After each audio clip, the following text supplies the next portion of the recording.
예, 안녕하십니까. 전주상업정보고등학교 수석교사 박형훈입니다. 우리가 지난 시간까지 예금 상품 세일즈 중에 적립식 예금에 대해서 한 6차씩 걸쳐 살펴봤습니다. 이번 시간에는 이제 마지막 예금 종류로 거치식 예금에 대해서 한번 살펴보도록 하겠습니다.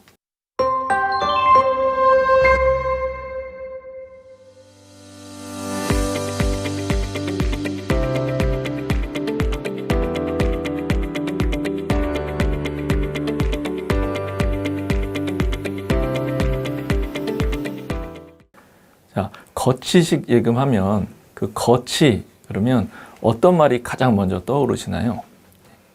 아마 핸드폰 거치대 이런 걸 주로 많이 생각을 하실 겁니다. 그럼 핸드폰 거치대라 그러면 뭐를 하는 걸까요? 핸드폰을 뭐 충전을 하거나 이렇게 세워놓기 위해서 이렇게 놓는 그걸 핸드폰 거치대라고 하죠. 선생님처럼 이제 군대를 갔다 온 남자 같으면 이제 소총 거치, 뭐 이렇게 소총을 이렇게 놓는 거 이런 걸 상상을 합니다. 그래서 보통 이제 거치라는 말이 뭔 뜻이냐면 어딘가에 무엇인가를 놓아두다 이런 의미입니다. 그러면 거치식 예금은 뭐냐? 돈을 은행에 놓아두는 거죠. 넣어두는 겁니다. 그래서 이제 거치식 예금이라고 부르는데요. 그래서 일정 기간을 은행에 예치, 즉 거치, 넣어두는 개념의 예금이라고 볼 수 있습니다. 그럼 우리가 앞서 봤던 적립식 예금하고의 차이는 뭘까요? 적립식 예금은 뭐 금액을 자유롭게 넣든지 아니면 정해지게 넣든지 이렇게 쌓아가는 개념입니다. 그런데 거치식 예금은 처음에 일정 금액을 딱 넣어놓는 거예요. 이렇게 넣어놓고 기다리는 겁니다. 만기가 될 때까지. 그래서 앞에 우리가 적립식 예금처럼 일정한 금액을 계속 꾸준히 쌓아가는 게 아니라 처음에 한번 딱 넣어놓고 기다리는 거죠. 이걸 거치식 예금이라고 하는데요. 그러다 보니까 아마 여러분들이 생각하시기에도 적립식 예금에 비해서 뭐가 쉬울까요? 이자 계산하는 방법이 훨씬 더 쉽습니다. 한번 넣어놓으면 끝이니까요. 자, 그러면 이제 이런 거치식 예금 분류하는 방법에 따라 이제 몇 가지로 나눌 수 있는데요. 첫 번째는 형식에 따라서 우리가 보통 기존의 적립식 예금이나 입출식 예금은 가서 가입을 하면 통장을 줬습니다. 통장을. 그래서 거의 다 통장식으로 발행이 되는데 이 거치식 예금은 특히 이제 정기예금 같은 경우는 증서식으로도 발행을 합니다. 우리가 뒤에 배울 양도성 예금 증서 이렇게 얘기를 하죠. 증서로 발행되는 증서식이 있고요. 기존과 같은 방법대로 통장 형식으로 발행하는 통장식이 있습니다. 또 이자를 어떻게 지급해 주느냐에 따라서 이제 처음 딱 돈을 넣어놓고 매달 그 이자를 또박또박 이렇게 준다. 그러면 월 이자 지급식이 되고요. 쭉 기다렸다가 나중에 만기일이 됐을 때 그때 한꺼번에 이자를 주는 만기 지급식 이렇게 나눌 수가 있습니다. 그러면 이제 이자를 어떻게 계산할까요? 말씀드린 대로 뭐 적립식 예금처럼 저축 납입금 따로따로 다 일일이 계산해서 더한다거나 이러진 않고 한꺼번에 계산을 합니다. 그러니까 뭐 특별히 따로 식을 공부하거나 이렇게 어려워할 필요가 없죠. 이제 조심할 거는 저축식 예금과 적립식 예금과 마찬가지로 중간에 해지를 하게 되면 그러니까 돈을 처음 딱 넣어놓고 1년을 기다리기로 했는데 6개월 만에 중도 해지를 했다. 그러면 약속한 이자를 받을 수가 없습니다. 왜 그러냐면 앞서 말씀드렸던 것처럼 똑같이 정기예금이라는 걸 높은 이자를 주는 이유는 은행에 돈을 딱 넣어놓으면 그 약속한 기간 동안은 그 은행이 마음대로 이 자금을 운용할 수 있는 거죠. 그래서 마음대로 운용할 수 있는 대가로 높은 이자를 주는 겁니다. 그런데 중도에 해지를 하게 되면 그 약속을 어긴 거기 때문에 아주 낮은 중도 해지 이율을 적용하게 됩니다. 이 부분은 공통점이라고 볼 수 있고요.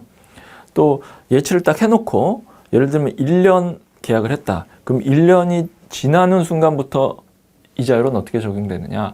그 이후에는 처음에 약속했던 이자율을 적용받지 못합니다. 2분의 1 이하의 아주 낮은 이율을 적용을 받게 되죠.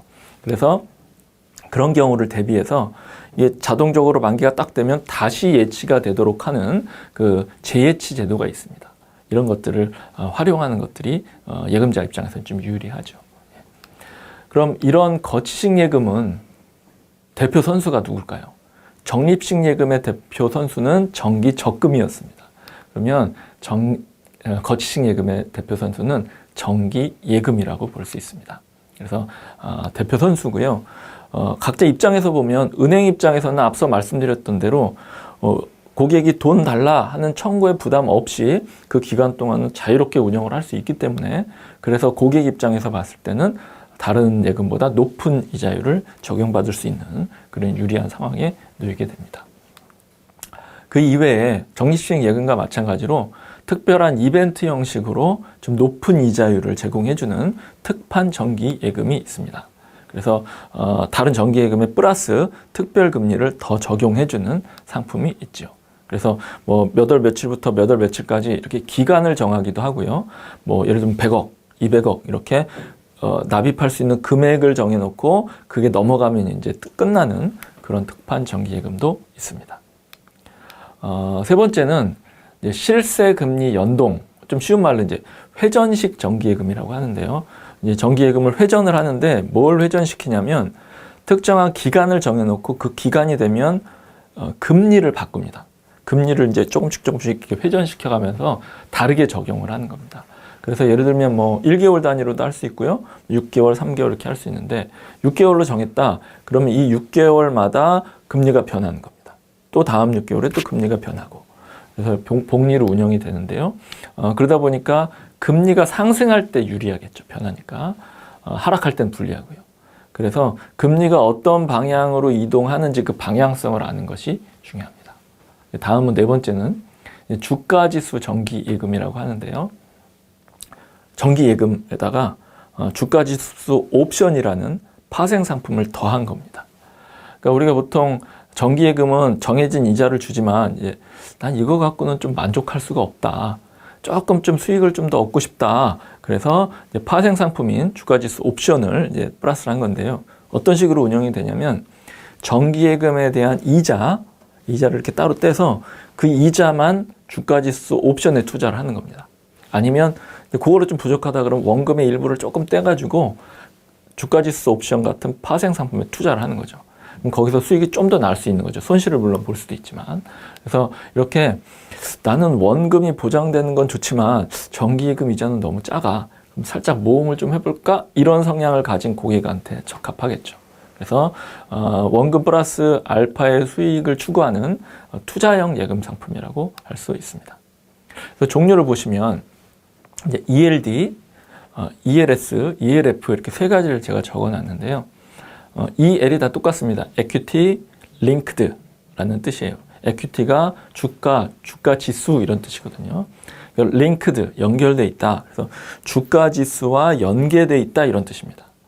그래서 제목 그대로죠. 주가 지수와 연계된 정기예금이니까. 그래서 주가와 연계된 deposit, 예금이라는 뜻이에요. 그래서 주가 지수와 연계된 정기예금, 그래서 ELD 이렇게 부릅니다.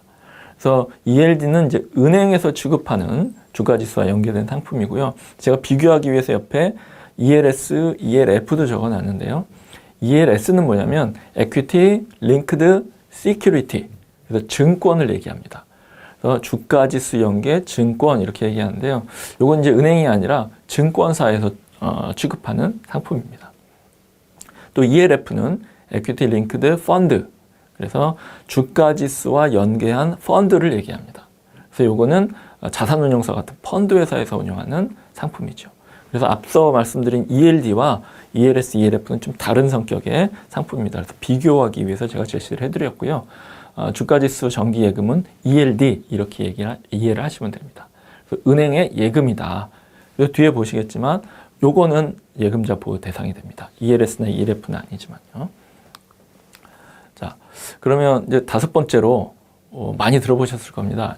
Certificate of Deposit 그래가지고 양도성 예금 증서 CD 우리가 보통 이렇게 얘기를 하는데요. 이제 제목에서 보시는 것처럼 정기예금에다가 다른 사람한테 돈을 받고 팔아넘길 수 있는 양도성의 성질을 부여한 겁니다. 그래서 이 경우에는 무기명 할인식으로 발행이 되는데 이 뜻을 잠깐 말씀을 드리면 무기명이라는 거는 우리가 보통 예금을 가입하게 되면 실명 확인을 해서 내 이름이 기록이 됩니다. 그래서 이제 기명식이라고 얘기를 하는데요. 이 양도성 예금 증서는 예금주 이름이 적히질 않습니다. 그래서 이제 무기명이라고 얘기를 하고요.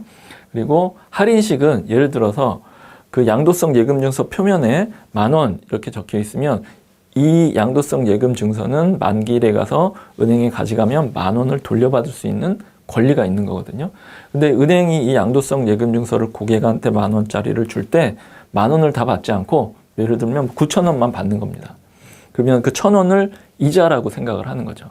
그래서 고객한테 9,000원만 받고 나중에 만기가 됐을 때 그 CD를 가지고 오는 고객한테 10,000원을 주면 1,000원만큼 이자가 자동적으로 계산이 되는 거죠. 이렇게 적혀져 있는 금액보다 이자를 감안해서 싸게 판다. 그래서 할인식이라고 부릅니다. 수익률이 시장 실세금리를 반영해서 이루어지고요. 만기일 이전이라도 이제 자유롭게 유통시장에서 양도를 할 수 있으니까 매매를 할 수 있는데요. 이 납원에 있는 이게 바로 CD는 중도 해지라는 게 없습니다. 중간에 해지를 할 수가 없어요. 해지가 의미가 없죠. 왜냐하면 시장에 가서 팔아 넘길 수 있으니까요. 그래서 CD는 중도 해지 개념이 없습니다. 중도 해지가 불가합니다. 사실 이 양도성 예금 증서 CD는 찬반 논란이 많이 있습니다. 왜냐하면 아까 말씀드렸던 누구 건지 이름이 적혀 있질 않아요. 무기명이에요. 그러다 보니까 예를 들면 뭐 불법 정치자금이나 비자금이나 이런 걸 조성하는데 불법으로 많이 좀 이용이 됩니다. 그래서 이런 걸 없애야 된다 이런 논란도 있는데 한편에서는 이 CD가 그나마 있어서 좀 이렇게 불법적으로 흐를 수 있는 돈들이 은행의 수신고로 들어온다. 은행 예금으로 들어온다는 측면에서 은행의 수신고에 도움이 된다는 찬성 의견이 있어서 아직은 유지가 되고 있습니다. 하지만 이건 찬반 논란이 있다는 것들을 알고 계셨으면 좋겠습니다. 이 양도성 예금증서 견본을 한번 양식을 한번 보시겠는데요. 이렇게 생겼습니다. 견본 이렇게 써 있죠.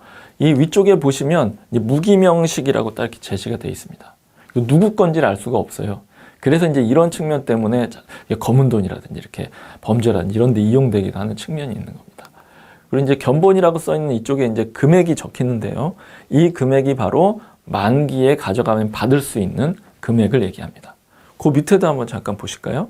보시면 할인 매출액이라 그래서 아까 제가 말씀드렸던 것처럼 위에는 10,000원이 적혀 있다면 밑에는 이자를 감안한 할인 금액이 9,000원 이렇게 적히게 됩니다.